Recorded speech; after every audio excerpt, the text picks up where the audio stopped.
You ask Tiger to calculate. This deals with linear inequalities with one unknown.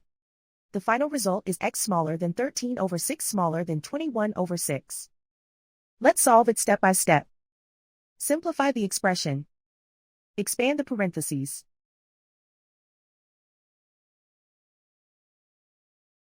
Multiply the coefficients.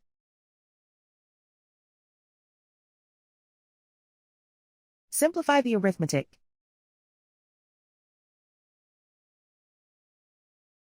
Group all constants on the right side of the inequality. Add 3 to both sides.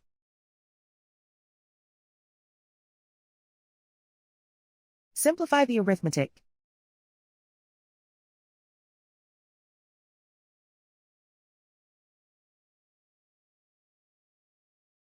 Isolate the x. Divide both sides by 6.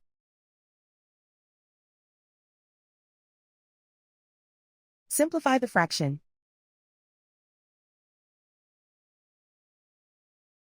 Plot the solution on a coordinate grid.